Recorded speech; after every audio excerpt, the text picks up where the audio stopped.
ಒಂದು ವಿಡಿಯೋ ಮಾಡಿ ಕಳಿಸಿ ಸರ್. ನಮ್ಮ ಸೋದರಿಗೆ ಒಂದು ಪದಾರ್ಥ ಅಂತೇಳಿ ಅವ್ರು ಕೇಳಿಕೊಂಡ್ರು. ನಾನು ವಿಡಿಯೋ ಮಾಡ್ಬೇಕಾದ್ರೆ ಎಲ್ಲರೂ ಜೈ ಇಂಡಿಯಾ, ಜೈ ಆರ್ಮಿ, ಆರ್ಮಿಗೆ ಜಯವಾಗಲಿ ಅಂತೇಳಿ ಎಲ್ಲರೂ ಕರಘೋಷದ ಒಗ್ಗರಣೆ ಹೇಳಿ ನಮ್ಮ ಒಂದು ಬಲ ಅವರಿಗೆ ದೇಶ ಕಾಯ್ತಾರೆ, ನಮಗಾಗಿ ದೇಶ ಕಾಯ್ತಾರೆ. ಅವರು ವಿಡಿಯೋ ಮಾಡಿ ಕಳಿಸ್ತಾರೆ ಅಂತ ಹೇಳಿದ್ರು. ದಯವಿಟ್ಟು ಅವ್ರು ಹೇಳಿದ್ರೆ ಜೈ ಇಂಡಿಯಾ ಹೇಳಿದ್ರೆ ಸಾಕು. ನಿಮ್ಮ ಆರ್ಮಿಗೆ ನಾವು ಯಾವಾಗಲೂ ಬದ್ಧತಾಗಿರುತ್ತೆ ಅಂತ ಹೇಳಿ. ನಿಮ್ಮ ವಿಡಿಯೋಗಳು ಯಾರು ಮಾಡಿದ್ರಿ ಸರ್ ಅವೆಲ್ಲ ಇವ್ರಿಗೆ ಕೊಂಡು ಕಳಿಸಿ ಇವರಿಗೆ ಅವರು ಕಾಶ್ಮೀರದಲ್ಲಿ ಇರೋರಿಗೆ ತಲುಪಿಸ್ತಾರೆ.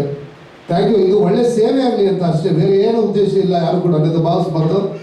ನೋಡಿ, ಎಷ್ಟೋ ಜನ ಮಕ್ಕಳು ಇರೋರು ಮಕ್ಕಳೇ ಯಾಕಾದ್ರೂ ಆದ್ರು ಅಂತಾರೆ, ಮಕ್ಕಳು ಇಲ್ಲದವರು ಮಕ್ಕಳೇ ಹಾಕಿಲ್ಲ ಅಂತ ಹಲವಾರು ದಿವಸಿರ್ತಾರೆ.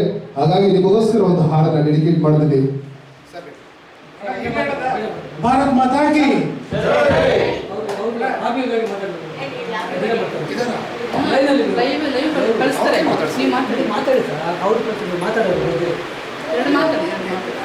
ನಮ್ಮ ಕಾಶ್ಮೀರದ ಆರ್ಮಿಯಲ್ಲಿರುವಂತಹ ನಮ್ಮ ಯೋಧರಿಗೆ, ಇಲ್ಲಿ ನೆರೆದಿರುವ ಜನಧ್ವನಿ ಸೇವಾ ಟ್ರಸ್ಟ್ ವತಿಯಿಂದ ಹಾಗೂ ನಮ್ಮ ಸ್ನೇಹ ಬಳಗದ ವತಿಯಿಂದ ನಿಮಗೆ ಧನ್ಯವಾದಗಳು ಹೇಳ್ತಿದ್ವಿ ಸರ್. ಯಾಕೆಂದ್ರೆ ಇಲ್ಲಿರುವಂತಹ ಕಲಾವಿದರಿಗೆ ಜೊತೆಯಲ್ಲಿ ನಮ್ಮ ಆಶ್ರಮದವರಿಗೆ ನಿಮಗೆ ಆದಿದ್ದನ್ನ ನಾನು ಸಹಾಯ ಮಾಡ್ತೀನಿ ಅಥವಾ ಆದಿದ್ದನ್ನ ನಾನು ಆಶೀರ್ವಾದ ಮಾಡ್ತೀನಿ ಅಂತ ಬಹಳ ದೂರದಿಂದ ನೀವು ಕರೆಯ ಮೂಲಕ ನಮಗೆ ತಿಳಿಸಿದ್ರಿ.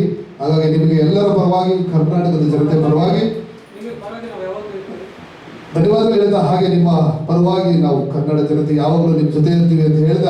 ಜೈ ಹಿಂದ್, ಜೈ ಕರ್ನಾಟಕ ಮಾತಾ. ಬೋಲೋ ಭಾರತ್ ಮಾತಾ ಕಿ ಜೈ, ಬೋಲೋ ಭಾರತ್ ಮಾತಾ ಕಿ ಜೈ, ಬೋಲೋ ಭಾರತ್ ಮಾತಾ ಕಿ ಜೈ. ಯೋಧರಿಗೆಲ್ಲ ನನಗೊಂದು ಸಲ್ಯೂಟ್. ಸದಾ ನಮ್ಮ ಕನ್ನಡಿಗರು ನಿಮ್ಮ ಬೆನ್ನೆಲುಬಾಗಿರ್ತೀವಿ, ಯಾವಾಗ ನಾವು ನಿಂದಿರ್ತೀವಿ. ನಿಮ್ಮೆಲ್ಲರಿಗೂ ಮತ್ತೊಮ್ಮೆ ಮಗದೊಮ್ಮೆ ಸಲ್ಯೂಟ್ ಮತ್ತು ನಮ್ಮ ಹೃದಯಪೂರ್ವಕದ ಧನ್ಯವಾದಗಳು. ಜೈ ಹಿಂದ್, ಜೈ ಕರ್ನಾಟಕ ಮಾತೆ.